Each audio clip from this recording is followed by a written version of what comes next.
Halo, Assalamualaikum warahmatullahi wabarakatuh. Selamat siang pemirsa. Di Pulau Sumatera, saudara-saudara kita hingga kini masih terus berjuang melewati hari-hari penuh duka.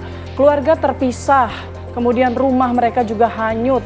Dan hingga kini masih banyak warga yang hilang tanpa kabar. Belum lagi nih Rehana, mereka yang bertahan di posko pengungsian ini di tengah keterbatasan logistik, air bersih dan juga makanan dan obat-obatan. Namun masyarakat di sana masih terus berharap bahwa hari demi hari membaik, Rehana. Betul sekali ya Putih. Kalau kita lihat juga di sosial media, kemudian juga di TV banyak banget yang memberitakan mengenai kejadian longsor dan juga banjir ini. Tentunya ini juga menjadi perhatian tersendiri ya untuk kita semua. Tentunya kita juga berdoa semoga teman-teman kita, saudara-saudara kita juga yang ada di sana baik-baik saja, terpenuhi segala-galanya, baik itu makanan, kesehatan, obat-obatan dan juga semuanya ya Putih ya. Amin. Kita harapkan juga cuaca membaik ya Rehana ya. Kalau di Jakarta sendiri memang sudah mendung petir. Nah, saya harapkan juga kita berharap semua cuaca di sana baik agar kondisi di Pulau Sumatera khususnya di Aceh, Sumatera Utara dan Sumatera Barat ini segera pulih. Amin ya Rehana. Amin. Oke, nah kita juga akan hadirkan nanti ya live report langsung bagaimana kondisi terkini di sana. Tapi kita hadirkan informasi pertama untuk Anda dari proses evakuasi korban meninggal dunia di Tapanuli Tengah oleh tim SAR gabungan berjalan lambat dan penuh tantangan akibat tebalnya material lumpur di lokasi.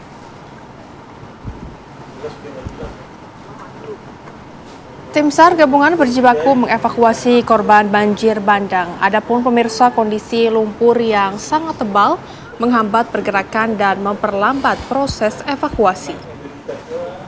Sebelum mencapai lokasi, tim SAR gabungan menghadapi kendala besar, termasuk akses jalan yang terputus dan jembatan yang rusak.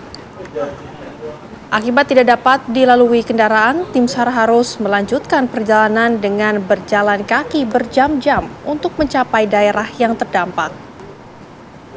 Setelah tiba di lokasi, petugas menemukan sejumlah korban yang diduga terseret derasnya arus sungai. Kabupaten Tapanuli Tengah, Sumatera Utara menjadi salah satu daerah terparah terdampak banjir bandang dan tanah longsor. Hingga hari ke-7 bencana alam di Kabupaten Tapanuli Tengah, Sumatera Utara tercatat sudah 86 korban tewas ditemukan dan 508 korban luka-luka.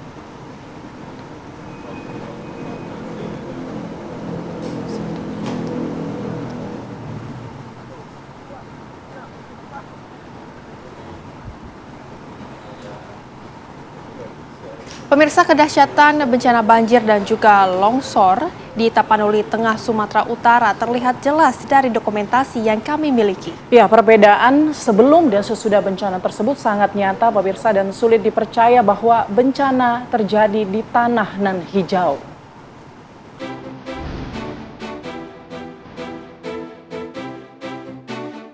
Kecamatan Tuka semula adalah wilayah bak permadani hijau yang menghiasi salah satu sudut Tapanuli Tengah, Sumatera Utara. Namun kini, pemandangan indah itu musnah ditelan banjir, disertai longsor yang terjadi sepekan lalu.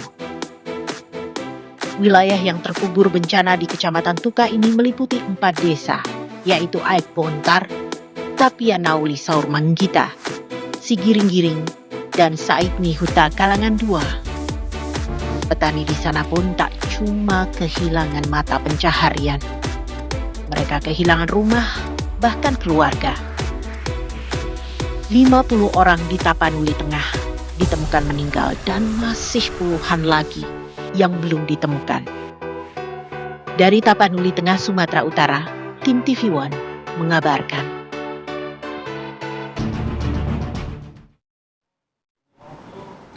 Pemirsa, pengungsi korban banjir bandang di Desa Huta Godang, Aek Ngadol, dan Desa Garuga Tapsel, Sumatera Utara mulai mengeluhkan berbagai penyakit.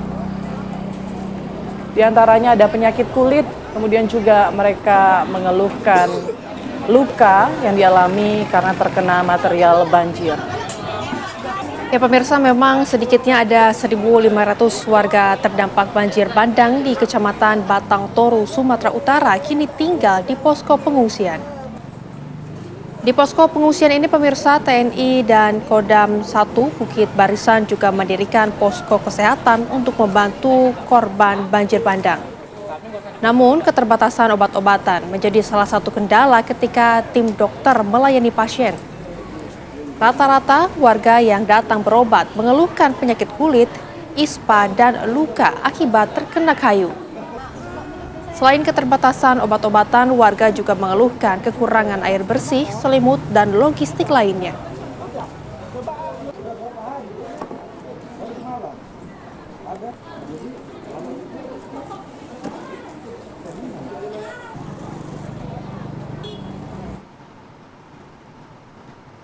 Pemirsa, sebuah truk yang mengangkat korban jenazah di Aceh tertahan ini di SPBU kawasan Lok Nibong, Aceh Timur.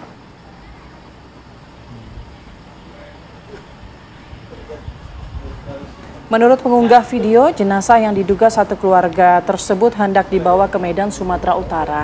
Namun perjalanan mereka terhambat banjir sehingga pengemudi truk memilih bertahan di SPBU Lok Nibong. Belum diketahui apakah saat ini pengemudi truk tersebut dapat melanjutkan perjalanan untuk mengantarkan jenazah ke rumah duka di Medan, Sumatera Utara.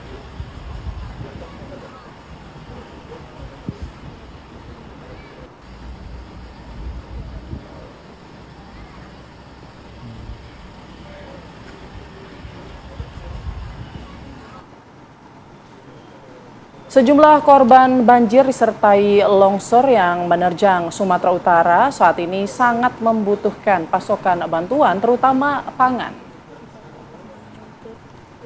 Sebuah akun di media sosial membagikan bagaimana sulitnya mendapatkan makanan di tengah bencana.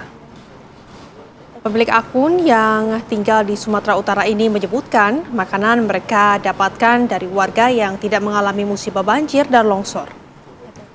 Warga secara swadaya ini membagikan makanan kepada warga lain yang terdampak musibah.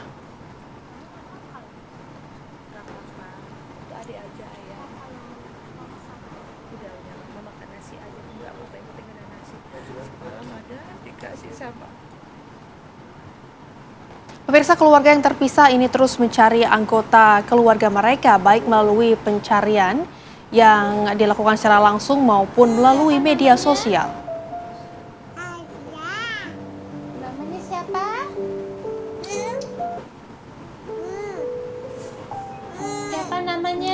Kali ini sebuah keluarga di Desa Garoga, Batang Toru, Tapanuli Selatan, Sumatera Utara mencari seorang balita bernama Aira.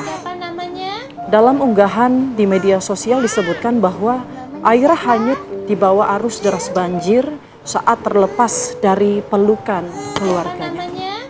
Saat itu mereka mencoba menyelamatkan diri, namun arus yang sangat kencang membuat tubuh gadis mungil itu terlepas dan dihanyutkan arus deras. Keluarga sendiri masih meyakini Aira hidup di suatu tempat. Karenanya mereka menggencarkan pencarian dengan berbagai cara. Semoga Aira masih bisa bertahan dan bisa segera ditemukan agar bisa kembali ke dalam pelukan keluarga. Amin. Mungkin teman-teman yang berada di Sumatera Utara ya, tepatnya di Batang Toru yang mungkin melihat video ini, melihat penampakan Aira ini, barangkali menemukannya di sana, bisa segera menghubungi akun yang mengunggah video Aira di sosial media ini. Kita doakan bersama Rehana agar Aira segera ditemukan. Amin. Namanya siapa?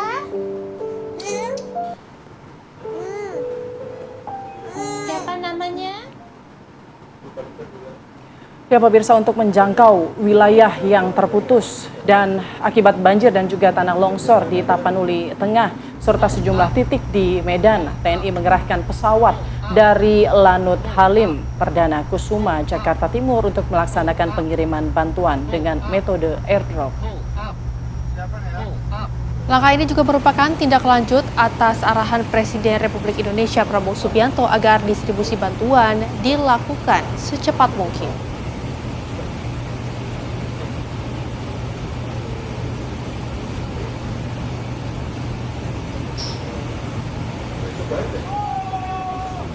Langkah ini merupakan tindak lanjut atas arahan Presiden Prabowo Subianto. TNI melaksanakan dropping bantuan dengan menggunakan teknis distribusi menggunakan helibox ke daerah yang terisolasi dan tidak terjangkau oleh jalur darat. TNI mengerahkan pesawat Kasa 212, CN295, serta C130 Hercules untuk melaksanakan penyaluran logistik udara. Secara keseluruhan, TNI telah mengerahkan 16.000 lebih personil dalam operasi penanganan bencana di Sumatera Utara, Sumatera Barat, dan juga Aceh. TNI telah mengirimkan 4,2 ton bantuan yang terdiri atas paket sembako, obat-obatan dari Puskes TNI, mie instan, dan berbagai perlengkapan kebutuhan pengungsi.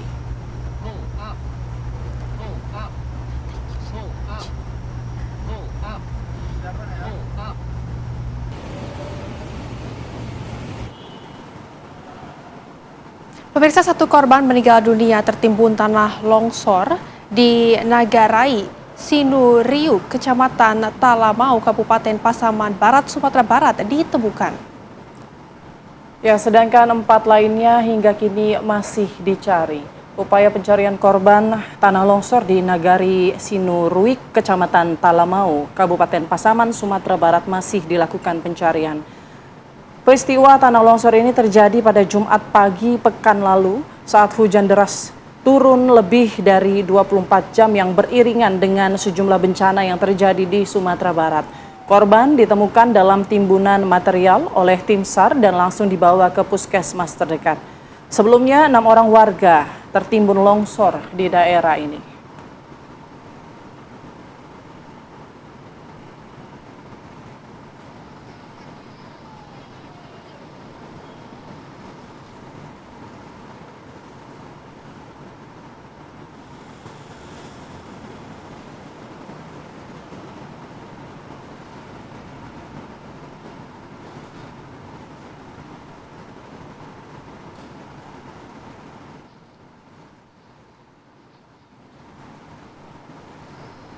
Ya, pemirsa, usai jeda kami akan berikan informasi pantauan terkini dari wilayah Aceh, Sumatera Utara, dan juga Sumatera Barat. Sudah ada rekan-rekan kami yang sudah bersiap akan melaporkan informasi terbaru dari sana. Tetap bersama kami di Apa Kabar Indonesia Siang. Anda kembali bersama kami, pemirsa. Tim SAR gabungan berhasil menemukan satu korban bencana banjir bandang yang ada di Kota Padang Panjang, Sumatera Barat.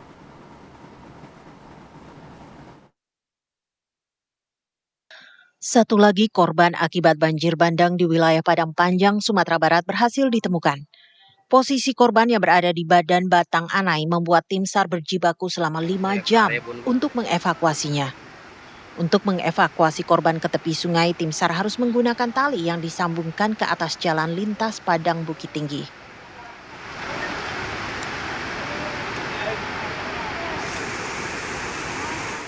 Hingga hari ini lebih kurang 32 jenazah berhasil dievakuasi dan dibawa ke Rumah Sakit Bayangkara serta RSUD Kota Padang Panjang untuk identifikasi. Sementara itu, jalan lintas Padang Bukit Tinggi yang jadi bagian dari jalan nasional mengalami kerusakan signifikan akibat bencana pekan lalu. Upaya perbaikan pun harus dilakukan cepat mengingat jalur ini merupakan jalur utama Provinsi Sumatera Barat dan Sumatera Utara. Kita merencanakan ini agar segera bisa dibuka karena ini adalah jalur perlintasan yang menghubungkan Padang Panjang, Bukit Tinggi, dan seterusnya. Kemarin dapat informasi dari Pak Sekda akan diupayakan dibuka jalannya dan memakan waktu mungkin 6 hari ke depan. Hingga saat ini, tim gabungan terus berupaya mencari korban banjir dan longsor di Kota Padang Panjang yang diperkirakan mencapai 20 orang. Dari Padang Panjang, Sumatera Barat, Andri Syaputra, TV One mengabarkan.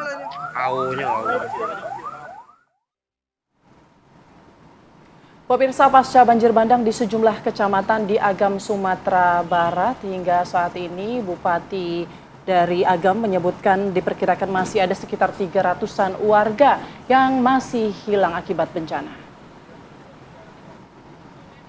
Hingga Selasa pagi, tim SAR gabungan masih melakukan upaya pencarian dengan menyisir sejumlah titik yang disinyalir ada korban di Kecamatan Palembayan, Agam, Sumatera Barat. Diperkirakan 300-an warga masih dinyatakan hilang. Adapun 11 kecamatan terdampak saat ini sedang dalam proses perbaikan.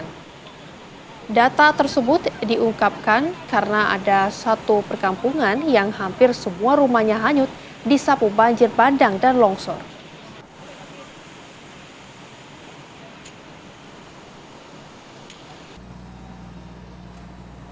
Kalau datanya kan bergerak terus nih Pak. Nah, yang jelas, kalau untuk korban yang meninggal itu sekarang sudah 83 ya, 85 orang, 85 orang. Nah, kemudian yang hilang itu artinya yang diinformasikan. Tapi kita melihat dari lokasi-lokasi yang ada itu, dari rumah-rumah yang kita lihat sepanjang ini, kita tanya ini berapa rumah, ini kita pikirkan nggak 300 orang itu masih ada yang belum ketemu itu. Bertambahnya jenazah korban bencana banjir bandang di sejumlah daerah di Sumatera Barat, terutama dari Kabupaten Agam, Rumah Sakit Bayangkara perlukan penambahan ruang pendingin. Data DVI Polda Sumatera Barat hingga hari ini, jumlah korban meninggal mencapai 168 per tanggal 30 November 2025. Untuk korban telah teridentifikasi berjumlah 137 jenazah, sementara belum teridentifikasi 31 jenazah. Sementara untuk korban hilang berjumlah 220 orang. Di samping itu, pihak kepolisian mengimbau kepada masyarakat yang berada di daerah terdampak banjir bandang untuk dapat menghubungi kepolisian setempat jika ada kehilangan pihak keluarganya.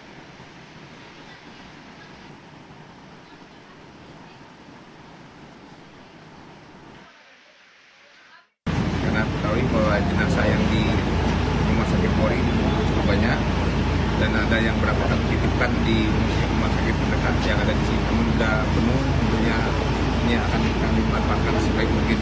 Bapak Dawal keluarga dokes dan rumah sakit dibantu juga dari Puskesmas Polri sudah ke sini dan ada ke Agam tentunya akan menambah terus. Jadi kami mengimbau kepada warga yang ada kehilangan, ada yang merasa rumah belum ada, keluarganya bisa konfirmasi ke sini. Pemirsa, sebuah video yang menyayat hati kembali menarik simpati warganet. Kali ini sebuah video diunggah dari suatu tempat di Sumatera Barat. Dalam video, pemirsa, nampak seorang pria yang panik untuk berusaha keras menerjang arus banjir bercampur materi longsor yang memisahkannya dengan anak dan istrinya di seberang jalan yang sudah berubah menjadi sungai berarus deras. Ia mengabaikan seluruh peringatan petugas dan berusaha seaman mungkin untuk menyelamatkan keluarganya. Namun arus deras berkali-kali menghanyutkannya. Beruntung keluarga kecil ini berhasil selamat.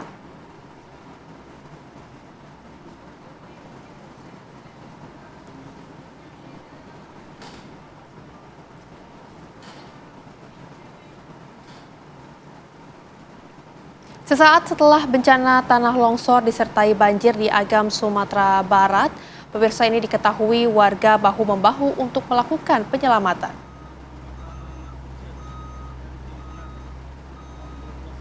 Operator alat berat pun turun tangan secara sukarela untuk mengoperasikan alat beratnya membantu upaya penyelamatan.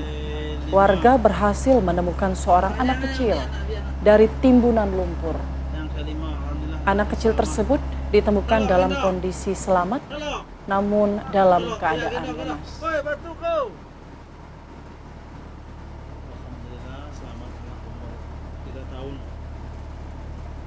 Masih ada 4 lagi dalam. Putar. Penyelamatan anak kecil dari timbunan jam 12 malam di Selari Haya. Duka mendalam dialami seorang ibu di Lubuk Minturun, Padang, Sumatera Barat. Ia kehilangan anaknya dan sejumlah warganet membantu membagikan bagaimana sang ibu tak berhenti mencari anak. Seorang ibu terus mengais-ngais timbunan kayu dan material longsor lainnya untuk mencari anaknya. Salah satu akun media sosial menyebutkan sang ibu telah kehilangan suaminya dan usai memakamkan suaminya, ia kembali mencari anaknya. Sang anak disebut berusia 3 tahun bernama Safania Seida Roska. Saat banjir dan longsor, Seida sedang bersama sang ayah. Ayahnya ditemukan meninggal dunia pada hari Kamis lalu, sementara sang anak belum ditemukan.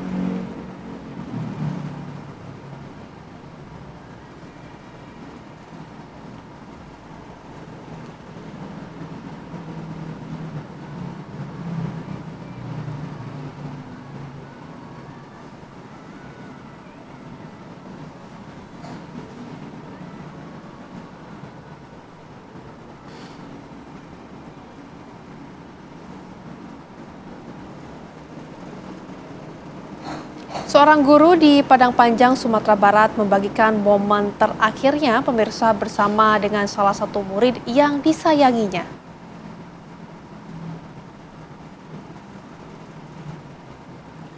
Guru bernama Widya Indah Lestari membagikan duka mendalamnya saat mengetahui muridnya bernama Rafa Saputra menjadi korban meninggal dunia dalam bencana banjir dan longsor yang menerjang Sumatera Barat pekan lalu. Ucapan duka cita warganet membanjiri akun Guru Widya. Beberapa warganet menyebut Rafa meninggal dunia saat banjir dan longsor menerjang jembatan kembar Padang Panjang.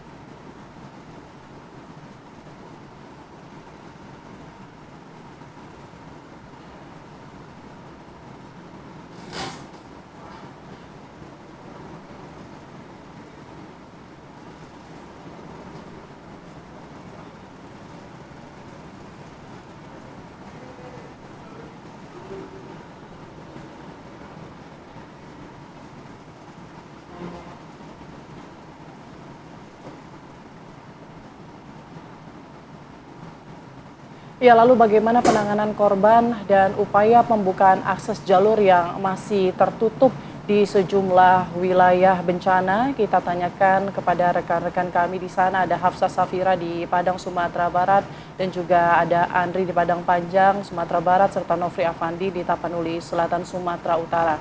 Kita ke Hafsah terlebih dahulu. Hafsah, bagaimana kondisi hari ini?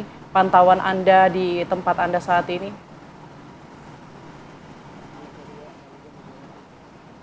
Ya, selamat siang Putri dan juga pemirsa. Pasca banjir yang menerjang Sumatera Barat ini terhitung 5 hari setelah banjir bandang yang menerjang.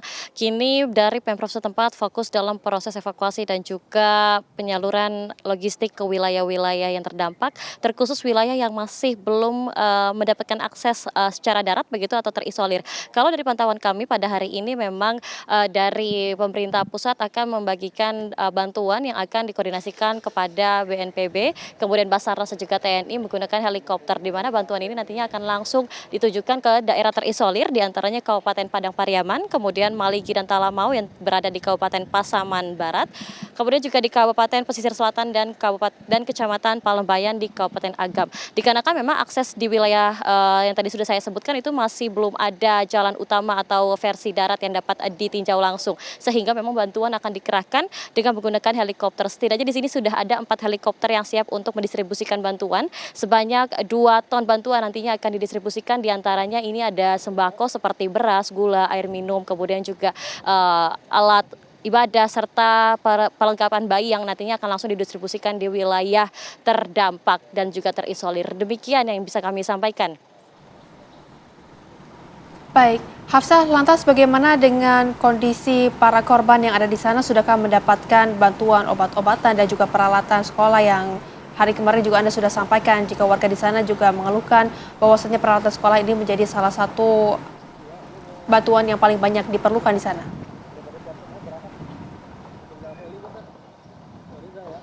Ya Rehana, kalau misalkan dari pantauan kami di sejumlah posko ini memang dari segala keterbutuhan dari para warga terdampak ini sudah tercukupi sebetulnya. Namun memang bantuan ini akan terus disebarkan begitu, sehingga memang ini menjadi suatu amanat yang sudah disampaikan oleh Prabowo Subianto untuk memaksimalkan pendistribusian kepada warga terdampak. Dan memang kendalanya yang juga menjadi salah satu hal yang paling ditunggu-tunggu ini merupakan bantuan berupa seragam dan juga buku pelajaran, begitu mengingat bahwa di beberapa titik sekolah sudah mulai kembali kembali beraktivitas normal. Namun mengingat kondisi masih seperti ini sehingga sekolah-sekolah yang beraktivitas ini melakukan pembelajaran secara dinamis. Demikian.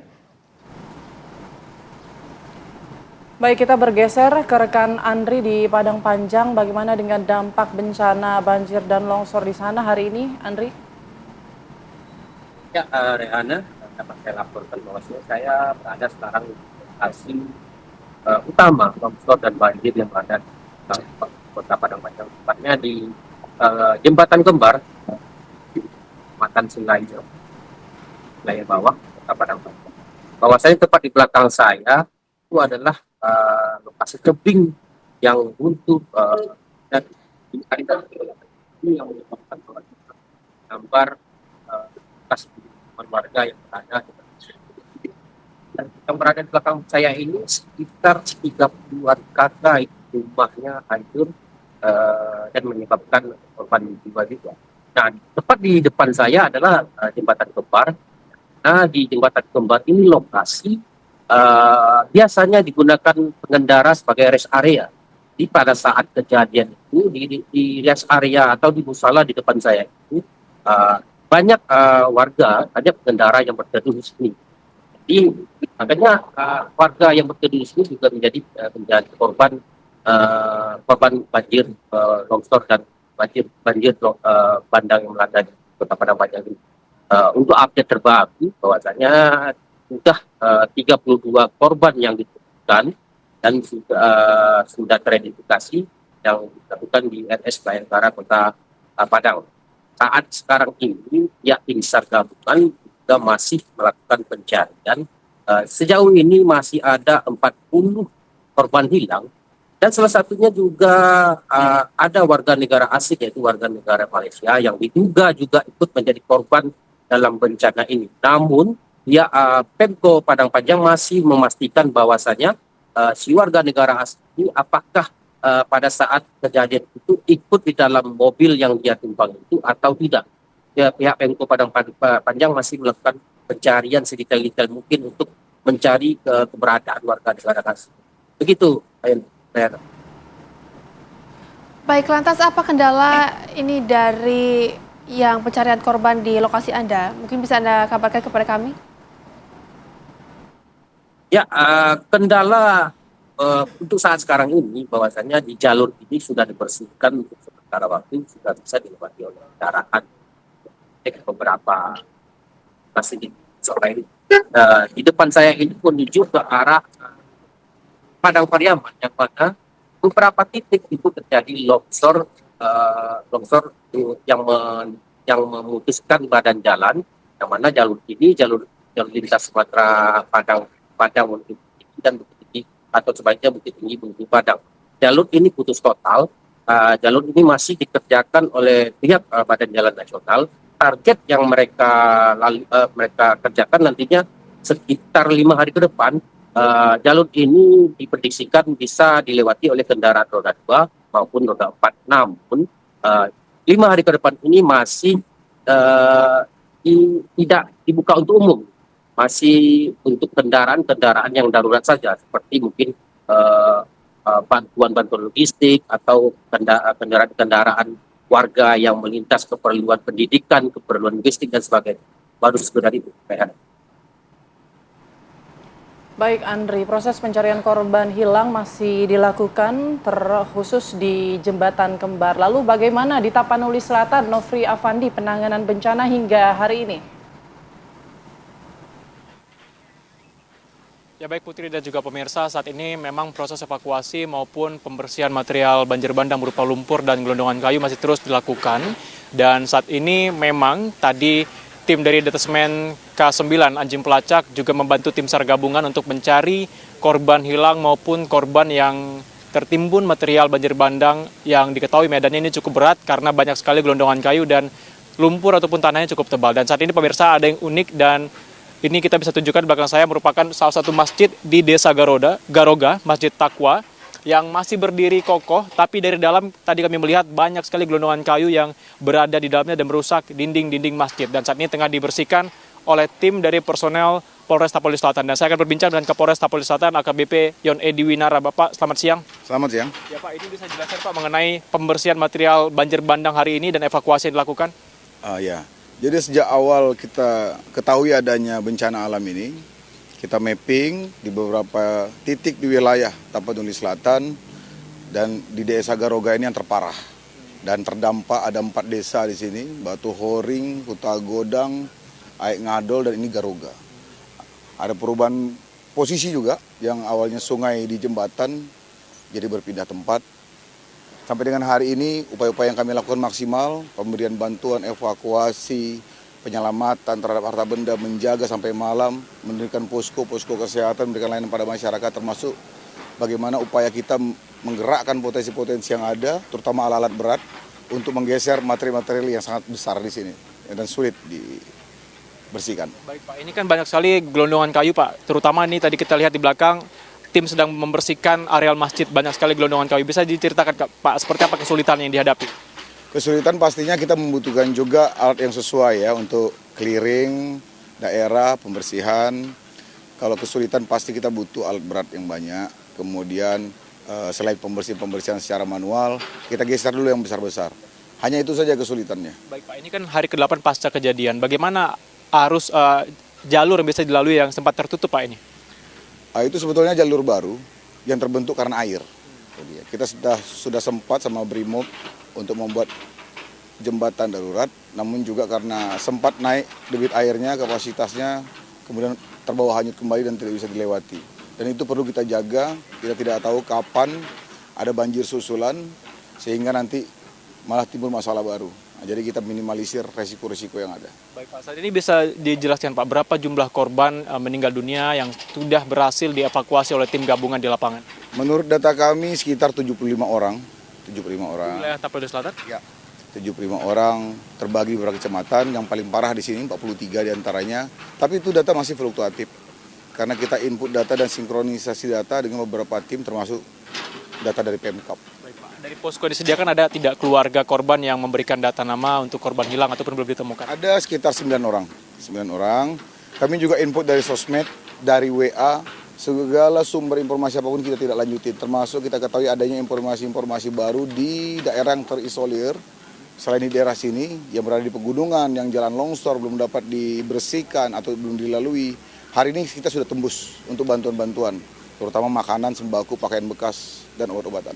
Baik Pak, ada 2 wilayah terisolasi ya Pak, ya, Tapteng dan Sibolga, dan saat ini tengah terputus. Apakah sudah ada jalur alternatif yang bisa dilalui Pak? Dari mana ke mana? Dari Tapoli Selatan menuju ke Tapoli Tengah atau Sibolga. Sementara masih jalurnya dari sini.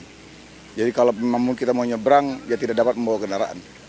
Terima kasih Pak Kapolres, semoga proses pembersihan material banjir dan evakuasi korban hilang dapat berjalan dengan lancar. Terima kasih. Itu tadi pemirsa seperti apa keterangan sementara di mana ada sekitar 40-an orang meninggal dunia dari data yang didapatkan di wilayah Garoga saja, dan ada 70-an korban meninggal dunia untuk wilayah Tapoli Selatan. Dan tadi kami melihat distribusi logistik juga sudah berjalan dengan lancar karena arus lalu lintas juga sudah berhasil dibersihkan meskipun terputus untuk perbatasan Tapoli Selatan, Tapoli Tengah. Tentunya para korban banjir yang tengah mengungsi ini membutuhkan banyak sekali bantuan seperti selimut, makanan siap saji, serta jaringan komunikasi darurat yang saat ini diketahui jaringan sinyal telekomunikasi terputus karena rusaknya infrastruktur listrik di wilayah sekitar bencana alam yang terjadi ini. Demikian sementara saya kembalikan ke Putri dan Rehana ke studio.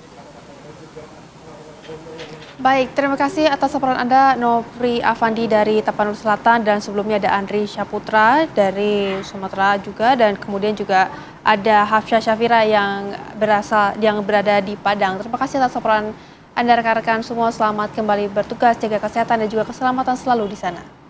Ya, kita ke informasi selanjutnya pemirsa, bencana banjir bandang yang menerjang Kecamatan Palembayan, tepatnya ini ada di Sumatera Barat, tak hanya menyisakan tangis dan duka, namun juga cerita perjuangan luar biasa dari warga yang selamat. Salah satunya datang dari seorang ayah yang terluka saat berusaha menyelamatkan keluarganya dari terjangan banjir.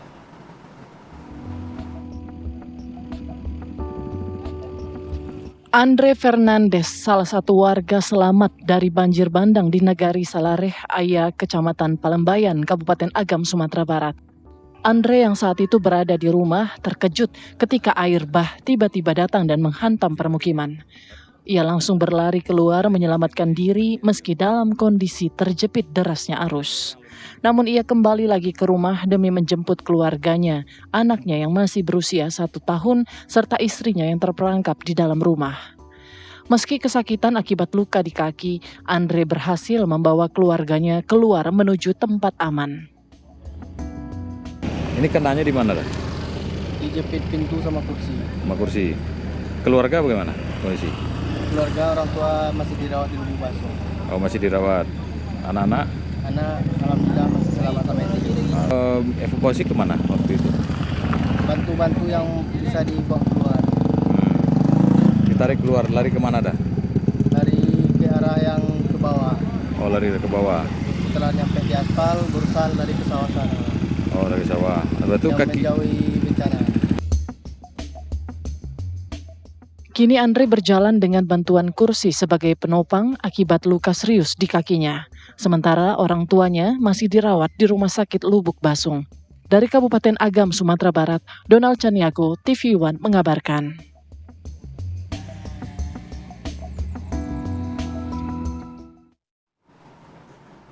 Pemirsa, selanjutnya kami akan hadirkan informasi mengenai sejumlah pelaku tindak kriminal yang coba-coba untuk memanfaatkan ketakutan korban banjir untuk melakukan kejahatan. Sesaat lagi untuk Anda.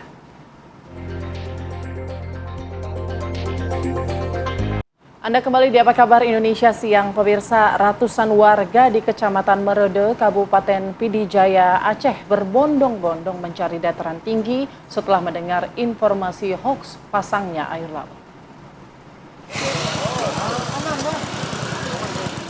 Di tengah musibah yang masih melanda sejumlah desa di Kabupaten Pidijaya, warga diterpa isu kenaikan gelombang air laut di pesisir Aceh Timur Laut.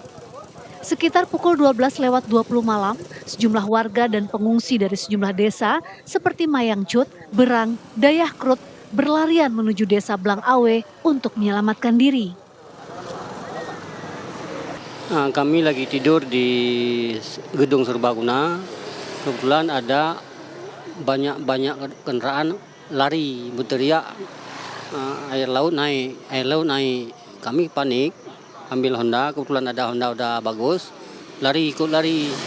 Rencana ke Rungkum, di sana agak tinggi sedikit. Ini kabar ini dari jam berapa tadi? Kira-kira setengah jam yang lalu. Terus ketika ini ada informasi ini, apa Pak? Sampai ke Rungkum, ya kecewa. Soalnya kita lagi trauma, datang berita lagi yang tidak baik. Namun setelah dikonfirmasi, informasi yang warga dapatkan ternyata tidak benar atau hoax. Warga menyayangkan adanya informasi tidak akurat dan memprovokasi di tengah situasi bencana. Dari Pidijaya Aceh, Brilian Syaheran, Bowo Iman, TV One mengabarkan.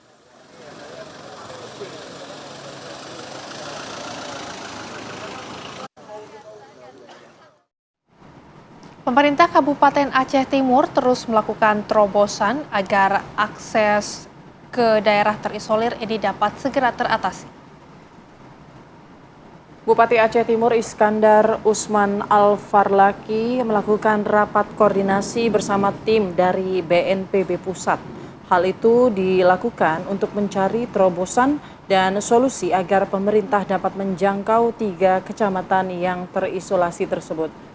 Rencananya tim akan menerobos langsung akses jalan putus dengan 3 cara, yaitu melalui darat dengan sistem jemput bola di daerah putus akses, dan kedua mengirim bantuan dengan rescue boat atau perahu mesin, dan alternatif terakhir yaitu melalui jalur udara dengan helikopter. Alternatif yang dilakukan selain dari darat nanti langsir bantuan dari Kecamatan Penarun Pelokok, juga akan melalui helikopter. Helikopter akan menurunkan bantuan tepatnya di Lokok Serbajadi. Di Simpang Jernih juga demikian. Alternatif pertama, kami akan membawa bantuan melalui jalur sungai menggunakan bot warga. Herman, seorang pria asal Aceh, menangis saat dirinya berhasil keluar dari lokasi bencana di Aceh Tengah. Herman mengaku sudah berjalan 3 hari 2 malam untuk mendapat atau melewati rintangan jalan rusak demi mencari logistik.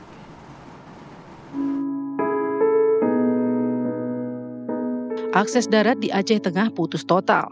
Jembatan dan jalan rusak akibat diterjang banjir dan longsor. Kondisi itu membuat ribuan warga terisolasi dan persediaan logistik menipis. Di antara korban adalah seorang pria bernama Herman yang berjalan kaki selama 3 malam 2 hari untuk mendapatkan logistik dan keluar dari daerah bencana. Dengan kaki luka, bengkak dan tak dapat berjalan dengan lancar, Herman berharap dapat menemukan makanan dan obat-obatan untuk keluarganya hingga akhirnya sampai ke Bandara Rembele. 2 hari 3 malam Pak, dari daerah Isise dari perbatasan nggak ada lagi beras apapun, jadi harus ditempuh terus karena kami tahu ada mungkin bantuan dari negara atau pemerintah Pak. Tapi udah dapat Pak bantuan logistiknya Pak? Logistik udah sebagian dapat, sebagian merata, cuman kami paksa jalan aja Bu. Macam mana pun terus ke bandara, alhamdulillah jumpa sama Pak Aye, dia beri bantuan untuk kami langsir karena akses seluruh jalan kaki gunung itu putus semua benar meriah, nggak ada sama sekali apapun lagi. Berarti rekan-rekan dan keluarga masih di sana Pak? Rekan-rekan sebagian baik keluarga tinggal karena tadinya saya dari Kota Cani itu mau ke Banda Aceh, cuma terjebak Bu, udah seminggu kami nih. Herman dan ratusan keluarga lainnya kini bertumpu pada bantuan darurat. Kisah Herman adalah pengingat keras bahwa di balik angka dan laporan, para korban banjir terancam kelaparan karena persediaan logistik menipis dan wilayah yang terisolasi. Dari Aceh, Virgi Dinas, TV One mengabarkan.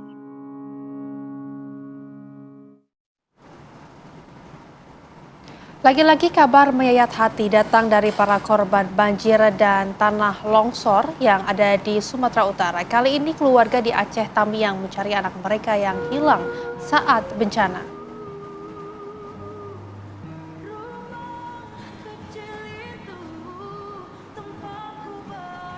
Keluarga terus berupaya untuk mencari sang anak yang bernama Zefran di Minuran, Aceh Tamiang. Mereka tak cuma mencari secara langsung, namun juga menyebarkan berita kehilangan ke media sosial. Kabar ini pun langsung disambut warganet yang ikut membagikan kabar kehilangan itu. Semuanya berharap Zefran bisa berkumpul kembali bersama keluarga dalam keadaan sehat.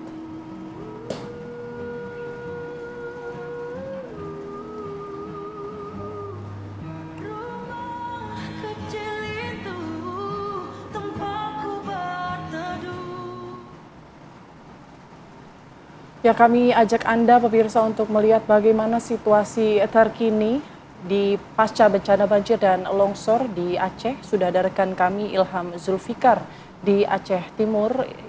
Ilham, bagaimana pantauan terkini di lokasi Anda?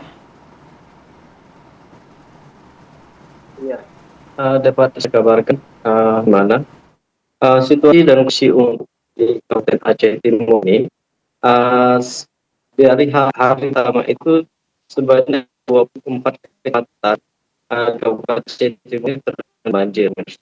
Namun setelah berjalan beberapa hari dalam situasi bencana ini, banjir mulai surut dan hanya meninggalkan 3 kecamatan yang terisolir, yaitu 3 kecamatan yang terisolir saat ini masih sulit untuk dijangkau untuk memberi logistik bantuan kepada warga yang berada di 3 kecamatan tersebut, yaitu ada sekitar 8.000 warga di 3 kecamatan yang masing-masing berada di Kecamatan Simpang Jernih, Kecamatan Terbajadi, dan Kecamatan Penarun.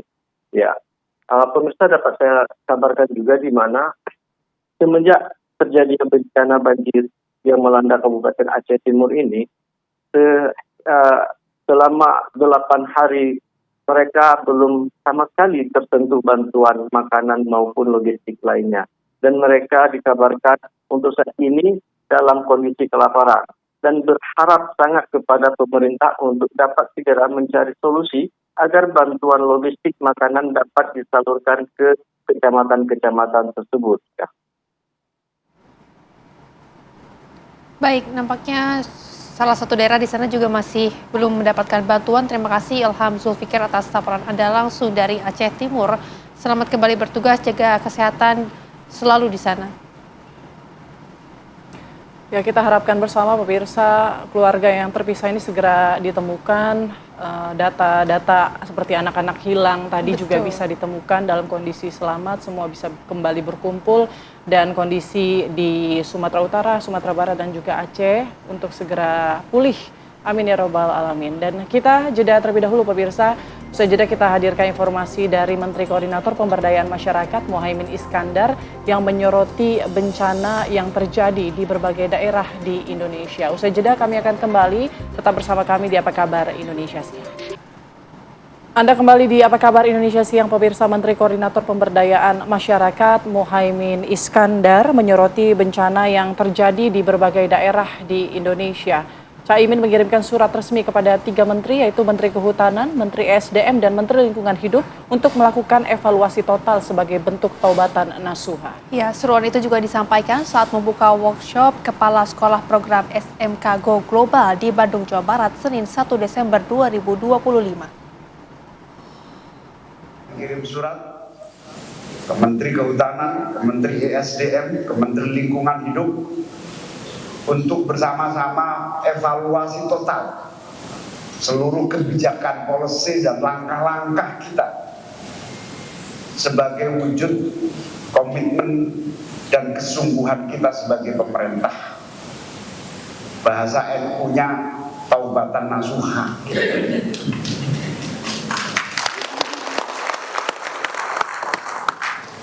Taubatan nasuha itu kuncinya satu, evaluasi total policy, semua aspek dari sejak kita berpikir, melangkah, dan berbuat.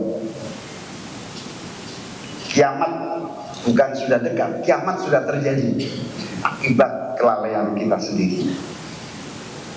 Semoga yang sedang mengalami musibah segera mendapatkan bantuan, keluarga, dan kesabaran selalu menyertai kita semua. Amin ya rabbal alamin. Pemirsa, hari ini hari kedua Rapat Pimpinan Nasional Kadin Indonesia 2025 telah dimulai dengan sidang pleno pertama yang dibuka Ketua Umum Kadin Indonesia Anindya Bakri.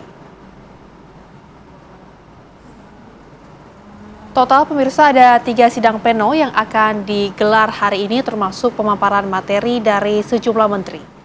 Di antaranya Menteri Pertanian Andri Amran Sulaiman dan Menteri Pariwisata Widianti Putri Wardana. Keduanya pemirsa dijadwalkan untuk menyampaikan pokok pembahasan pada Rapimnas Kadin di hari kedua, yaitu adalah hari ini.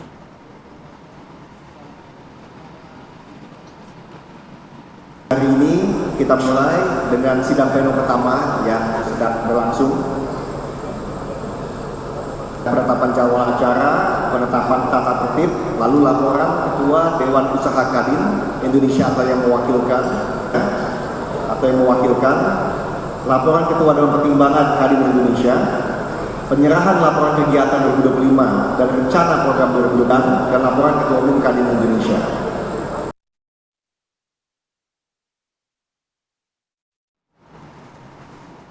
Pemirsa, kami akan sampaikan kabar langsung dari Rapimnas Kadin sesaat lagi untuk Anda. Tetaplah bersama kami di Apa Kabar Indonesia Siang.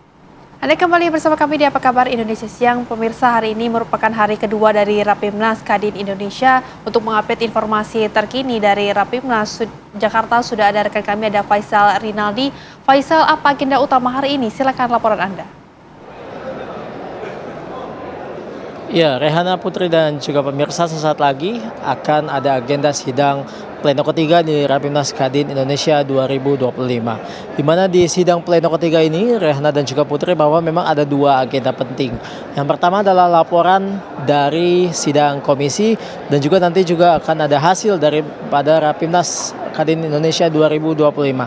Nah, untuk yang agenda laporan para komisi, karena memang sebelum sidang pleno ini, tadi Rehana dan juga Putri, bahwa juga sudah digelar sidang komisi-komisi, yakni memang dibagi menjadi 3, ada komisi A, komisi B, dan juga komisi C.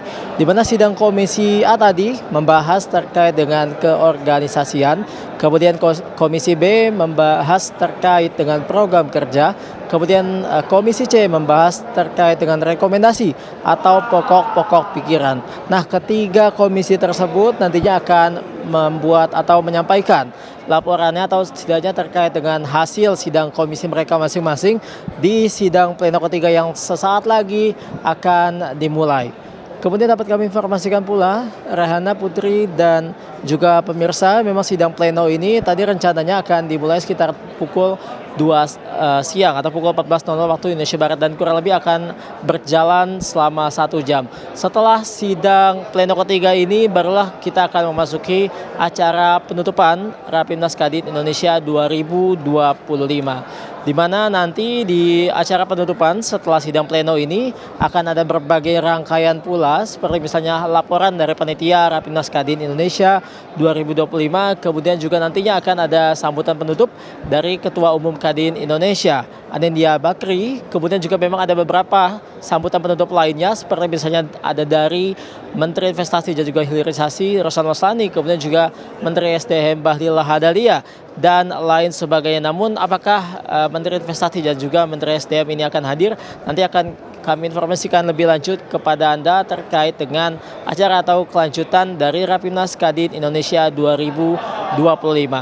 Memang ini saat ini yang dapat kami sampaikan sudah persiapan akan dilakukannya sidang pleno ketiga, bahwa saat ini anggota Kadin sudah bersiap memasuki ruangan atau area yang digelar rapat pleno ketiga ini yang nantinya akan membahas yang tadi kami sampaikan terkait dengan laporan daripada ketiga komisi yang tadi sudah melakukan atau melaksanakan sidang. Untuk sementara demikian, Rehana, Putri, kami kembalikan ke studio. Baik, terima kasih Faisal Rinaldi mengabarkan langsung dari Rapimnas Kadin 2025. Pemirsa, kami beralih ke informasi lain untuk Anda. 13 ton beras diterbangkan ke Kabupaten Bener Meriah dan Kabupaten Aceh Tengah, Provinsi Aceh sebagai bantuan darurat pasca putusnya jalan akibat banjir dan juga longsor. Menko Infra dan Menteri Transmigrasi langsung ikut ke dalam pendistribusian ke Aceh, seperti logistik beras dipaksa diantarkan via udara dengan menggunakan pesawat raksasa. Ini juga diketahui adalah untuk pemirsa bantuan yang didistribusikan ke Aceh. Ya, sebagian warga di Aceh Tengah dan Bener Meriah menyatakan logistik sulit didapatkan, terutama beras, sehingga bantuan udara diharapkan mampu memenuhi kebutuhan dasar. Dan demi memastikan distribusi menjadi lancar, Menko Infra Agus Harimurti Yudhoyono dan Menteri Transmigrasi Iftita Sulaiman beserta tim bantuan pemerintah daerah dan TNI terus membantu mengevakuasi dan menyalurkan logistik sesuai kondisi lapangan.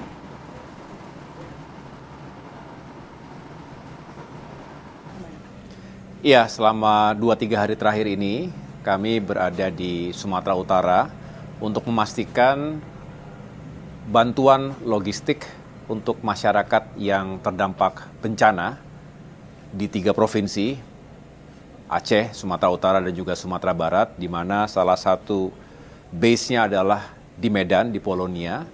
Ini bisa berjalan dengan baik dan bisa langsung diserahkan kepada masyarakat yang membutuhkan, terutama di daerah-daerah yang masih terisolir akibat transportasi daratnya masih terputus. Ya pemirsa, jangan kemana-mana karena usai jeda kami masih punya beragam informasi menarik lainnya untuk Anda. Tetaplah bersama kami di Apa Kabar Indonesia Siang. Anda kembali bersama kami, pemirsa. Ratusan warga memadati Bandara Rebele di Bener Meriah Aceh. Keterbatasan pasokan kebutuhan pokok membuat mereka terpaksa harus pergi ke wilayah yang lebih kondusif. Dan berikut laporan selengkapnya dari rekan Virgi Dainas dari Aceh.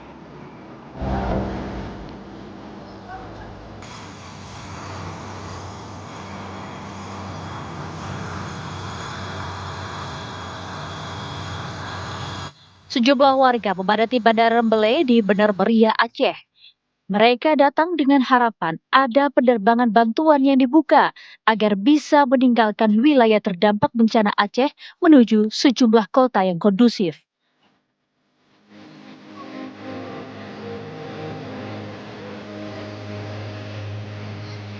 Berhari-hari banyak warga yang terisolasi di Aceh Tengah dan mengalami keterbatasan pasokan makanan serta kebutuhan pokok lainnya.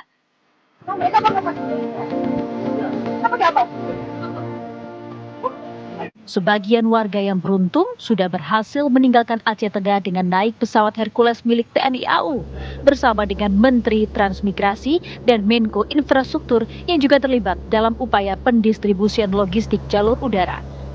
Meski begitu, sejumlah besar warga masih tertahan di Bandara Rembele menunggu kepastian penerbangan selanjutnya.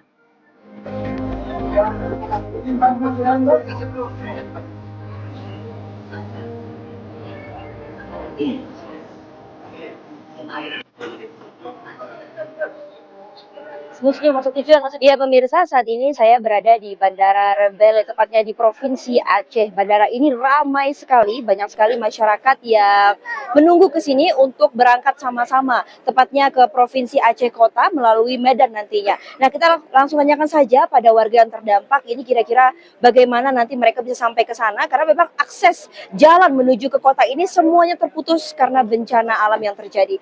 Halo Bapak, selamat siang Pak, kami dari TV One. Sebelumnya kami turut berduka Pak atas yang terjadi. Sebelumnya saya boleh tanya izin Pak, ini rame-rame ini pada mau kemana Pak? Ada yang mau bergerak ke Banda Aceh, ada yang mau ke Medan. Karena kita sini udah menipis bahan makanan ya, jadi ada yang mau keluar gitu ya. Nah, juga menunggu saudara-saudaranya juga. Jadi ya menunggu dapat jatah untuk berangkat. Baik Pak, tapi memang apakah harus meninggalkan Aceh Pak? Bukannya harus ya, tapi kita memang udah menipis di sini ya. Baik. Untuk beras juga nggak ada lagi, bahan baku juga nggak ada lagi di sini. Baik, pemirsa, itulah dia. Nanti kita sama-sama saksikan bagaimana nanti mereka meninggalkan provinsi ini untuk mengamankan diri. Dari Dinas Titian mengabarkan. Kita beralih ke informasi lain, pemirsa. Uji coba full pedestrian atau bebas kendaraan bermotor dilakukan di Jalan Malioboro. Uji coba kawasan pedestrian ini dimeriahkan dengan berbagai jenis hiburan seperti fashion show, pembagian 1000 cangkir kopi gratis, serta pembagian ribuan makanan yang berlangsung diserbu oleh masyarakat.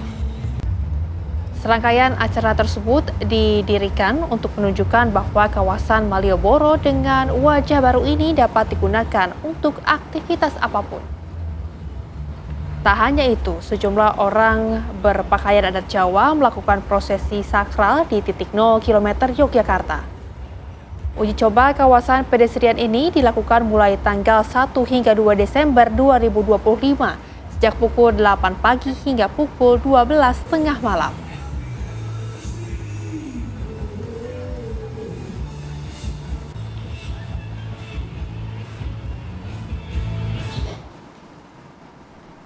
Pemirsa, setelah 10 jam dilakukan upaya pemadaman kebakaran di pabrik kacang yang ada di Pati, Jawa Tengah akhirnya berhasil dipadamkan. Hingga Selasa pagi, petugas masih melakukan pendinginan untuk mengantisipasi api menyala kembali. Tidak ada laporan adanya korban jiwa dalam kejadian ini. Polisi masih melakukan penyelidikan untuk mengetahui penyebab kebakaran serta mendata potensi kerugian. Sebelumnya bangunan yang terbakar merupakan 2 gudang produk jadi siap dipasarkan yang dipenuhi material mudah terbakar seperti plastik dan kertas.